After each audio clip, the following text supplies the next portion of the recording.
నీతి నిజాయితీ ప్రతి ఒక్కరూ మాట్లాడే మాట. కానీ అది నిలబెట్టుకున్న వాళ్ళు ఎంతమంది? అందరూ నీతిగానే ఉండాలి, అందరూ నిజాయితీగానే ఉండాలి, మేము నీతిగా ఉన్నాం, మేము నిజాయితీగా ఉన్నామని చెప్పి జబ్బలు సరుచుకునే వాళ్ళు ఈ సమాజంలో చాలామంది ఉన్నారు. వాళ్ళు కింద నలుపు తెలుసుకోకుండా వాళ్ళు చేసిన తప్పులన్నింటినీ కూడా తొక్కిపెట్టి మేము గొప్పవాళ్ళమి, మహానుభావులమి, మమ్మల్ని మించిన వాళ్ళు లేరు అని చెప్పి సొంత డబ్బాలు కొట్టుకుంటుంటారు. ఇప్పుడు మనం మాట్లాడుకునే వ్యక్తి అందరికీ సుపరిచితులే, మనకు కనిపిస్తున్న వ్యక్తే. కొనిదెల పవన్ కళ్యాణ్ గారు. ఆయనకి బిరుదులు, అవార్డులు, సక్సెస్లు, ఫెయిల్యూర్లు అనే తేడాలేం చూడ్డు ఆయన. ఎంత ఎదిగినా ఒదిగి ఉండే క్యారెక్టర్ అది. అందుకనే ఈరోజు నెంబర్ 1 అయ్యాడు దేశంలో. ఏంటి పవన్ కళ్యాణ్ ఏంటి నెంబర్ 1 అవ్వడం ఏంటి, అదెలా సాధ్యం అని చాలామంది అనుకుని ఉంటారు. కానీ ఇది వాస్తవం. దేశంలో అత్యంత నిజాయితీ పరులైన లీడర్ల లిస్టులో పవన్ కళ్యాణ్ది మొదటి స్థానం. నిజాయితీ గల లీడర్స్లో దేశంలో అంటే చూడండి ఎంత గొప్ప అవకాశం, ఎంత అద్భుతం ఇది. పవన్ కళ్యాణ్ గారి గురించి చిల్లరగా మాట్లాడే వాళ్ళందరికీ కూడా చెంపపెట్టు చెప్పు దెబ్బ. ఈసారి మాట్లాడండి వాళ్ళందరూని. ప్యాకేజీ స్టార్ అన్నారు, ఆ స్టార్ అన్నారు, ఈ స్టార్ అన్నారు, ఇష్టం వచ్చినట్టుగా మాట్లాడారు.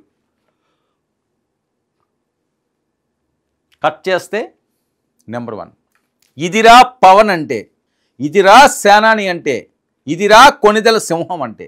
నీతి నిజాయితీకి పెట్టింది పేరు. ఓ క్రెడిబిలిటీ సంస్థ జరిపిన సర్వేలో ఫస్ట్ ప్లేస్లో నిలిచిన ఆంధ్రప్రదేశ్ డిప్యూటీ సీఎం. దేశభక్తి, నిజాయితీ, సేవ, ముందు చూపు, ధైర్యం ఆధారంగా ఈ సర్వేలు నిర్వహించారు.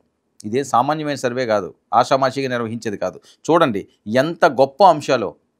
దేశభక్తి, నిజాయితీ, సేవ, ముందు చూపు, ధైర్యం ఆధారంగా చేసిన సర్వే. ఇక టాప్ 1లో ఈ అంశాలన్నింటిలోని కూడా పవన్ కళ్యాణ్ ఉన్నాడండి. దేశంలో ఎంతమంది లీడర్స్ ఉన్నారు, కానీ పవన్నే వరించింది అది. తెలుగు రాష్ట్రాలు గర్వపడేలా తెలిపిన సర్వే రిపోర్ట్ ఇది. కోట్ల రూపాయలు వచ్చే సినీ రంగాన్ని వదిలి రాజకీయాల్లోకి పవన్ కళ్యాణ్ ఎంట్రీ ఇవ్వడం, జనసేన స్థాపించి పేదవాడి గొంతుకుగా మారిన పవన్ కళ్యాణ్. ఒకటా రెండా ఈయన గురించి చెప్పాలి అంటే ఎన్ని కష్టాలు పడ్డాడు, ఎన్ని ఇబ్బందులు పడ్డాడు ఆయన. సొంత డబ్బు వదిలించుకోండి, ప్యాకేజీ స్టార్ అనిపించుకున్నాడు, ఏదేదో వాళ్ళ కుటుంబ విషయాలన్నింటినీ కూడా రోడ్డును పట్టారు, రచ్చ చేశారు, అవమానాలు పట్టించారు. ఎంత ఇబ్బంది పెట్టాడు ఆయన్ని అందరూని. చాలామంది ఇష్టం వచ్చినట్లుగా మాట్లాడి అసలు ఏవీ కాదన్నట్లుగా తీసిపడేసి వాటిలన్నిటికీ సమాధానం మొన్న సక్సెస్, ఈరోజు వచ్చిన ఈ అవార్డులు. ఇది కదా మనిషి గురించి, ఆయన వ్యక్తిత్వం గురించి ఎవరో మనుషులు మాట్లాడుకుంటే కాదు, ఒక సంస్థలు మాట్లాడాలి, ఒక వ్యవస్థలు మాట్లాడాలి. అదే జరిగింది ఈరోజు. జగన్ పాలనపై వీరోచితంగా పోరాటం చేసిన జనసేనాని ఏపీ అభివృద్ధి, ప్రజాక్షేమం అనే కోణంలో టీడీపీతో పొత్తు పెట్టుకుని కూటమి విజయం సాధించడం, ఇవన్నీ కూడా మనకు తెలిసినవే. పవన్ లేకపోతే టీడీపీకి అన్ని సీట్లు వచ్చేవి కావంటూ సర్వేలో సంచలన విషయాలు. పవన్ కళ్యాణ్ లేకపోతే తెలుగుదేశం పార్టీకి అన్ని సీట్లు వచ్చేవి కాదని సంచలనంగా ఆ విషయాలు చెప్తున్నారు. బీజేపీకి 8 అసెంబ్లీ, 3 ఎంపీ సీట్లలో గెలుపులో పవన్ కీ రోల్. ఒక తెలుగుదేశం పార్టీ అని కాదు, బీజేపీలో కూడా పవన్ రోల్ చాలా ఎక్కువ అంటున్నారు. ఇక కూటమి గెలుపుతో పవన్ ఒక సునామీ అని పొగిడిన ప్రధాని మోదీ పొగిడేడు అంటే సామాన్య విషయంగా ఉండదు అది. ఇక మహారాష్ట్రలో పవన్ హవా. పవన్ ప్రచారం చేసిన ప్రతి నియోజకవర్గంలో ఎన్డీఏ అభ్యర్థులు భారీ మెజారిటీతో విజయం. 1 కాదు 2 కాదండి, తెలుగు రాష్ట్రాల్లోనే కాదు పక్క రాష్ట్రాలను కూడా ఏలేస్తున్నాడు. పవన్ను భాగస్వామ్య పక్ష నేతగా గుర్తించిన బీజేపీ. తమిళనాడు, కేరళ, కర్ణాటకలో కీలక బాధ్యతలు త్వరలోనే అప్పగించబోతున్న NDA. Mass leader, crowd puller Pawan Kalyan. నీతి నిజాయితీల రేసులో ఫస్ట్ ప్లేస్లో నిలిచిన జనసేనాని. నీతి నిజాయితీలో ఫస్ట్ ప్లేస్ అంటే గతంలో మనం ఎప్పుడు ఎన్ని ఉన్నాం. అద్భుతం కదా. చాలా తక్కువ మందికి వచ్చే అరుదైన అవకాశం దేశంలో ఎంతమంది లీడర్స్ ఉండగా. ఇక దేశంలో మొదటి స్థానం పవన్ కళ్యాణ్ అయితే ఇందులో 5 స్థానాలు చూపించారు. వాళ్ళు చెప్పిన వాటిల్లో 5 స్థానాల్లో అది ఎవరెవరే ఉన్నారు ఏంటి అన్నది ఒకసారి పరిశీలిద్దాం. మొదటి స్థానంలో పవన్ కళ్యాణ్ ఉంటే దేశంలో 2వ స్థానంలో నిలిచిన ప్రధాని మోదీ. ఇదండి, ఇది చాలా చాలా చాలా గొప్ప విషయం. ప్రధాని Narendra Modi hat trick prime minister, దేశం అంతా కూడా మోదీ హవా నడుస్తున్నది, మోదీ జపం కనిపిస్తున్నది. కానీ నీతి నిజాయితీలో చేసిన సర్వేలో మోదీ కంటా మించిపోయిన పవన్ కళ్యాణ్. అందుకనే ఆయన నెంబర్ 1 అయ్యాడు. ఇదిరా పవన్ అంటే అంటున్నారు. మోదీని మించిపోవడం అంటే సామాన్యమైన విషయం అది. మోదీ గారు కూడా అంతా నీతి నిజాయితీ, ఆయనకి ఏముందండి, కుటుంబమో లేకపోతే వేరేవో ఆయనకి ఏం ఆశలు ఉన్నట్లుగా ఎప్పుడు కనిపించదు. చాలా సింపుల్ సిటీగానే బతుకుతాడు ఆయన. అలాంటిది ఆయన్నే మించిపోయేటట్టు ఈయన. What a wonder. ఇక పాలనలో ఎక్కడ అవినీతికి తావులేదు. ప్రజా సంక్షేమం, దేశాభివృద్ధి నినాదం. Digital India, make in India, పెద్ద నోట్ల రద్దు. ప్రధాని మోదీ గారి గురించి ఇవన్నీ కూడా. ఆ నిర్ణయాలతో ప్రపంచ దృష్టిని ఆకర్షించిన మోదీ. ఆపరేషన్ సింధూర్ విజయంలో పాక్కు చుక్కలు చూపించిన ప్రధాని మోదీ. చుక్కలు చూపించడం ఏంటి, చెమటలు పట్టించారు. ఇక రెండో అంశంలో ఆయన ఉంటే టాప్ 2లో, టాప్ 3 ఎవరో చూద్దాం. టాప్ 3లో ఎస్ జైశంకర్ అండి. జైశంకర్ గారు టాప్ 3లో ఉన్నారు. ఆయన పూర్తి పేరు సుబ్రహ్మణ్యం జైశంకర్. నేషన్ ఫస్ట్ అనేదే జైశంకర్ నినాదం. 1977లో విదేశాంగ శాఖలో చేరిన జైశంకర్ ఇండో అమెరికన్ అణు ఒప్పందంలో కీ రోల్ పోషించిన ఆయన మోదీ మనస్సు గెలుచుకున్న జైశంకర్. సుష్మా స్వరాజ్ మరణం తర్వాత తెరపైకి జైశంకర్ పేరు వచ్చింది. యూరోపియన్ మీడియాను షేక్ చేసిన జైశంకర్, ఆపరేషన్ సింధూర్ విషయంలో చాలా కీలకంగా వ్యవహరించిన జైశంకర్. ఈయనకి 3వ స్థానం వచ్చింది. నీతి నిజాయితీకి సంబంధించి 3వ స్థానంలో ఈయనున్నాడు. ఇక 4వ స్థానంలో ఎవరున్నారంటే, 4వ స్థానంలో ఉన్న వ్యక్తి యోగి ఆదిత్యనాథ్.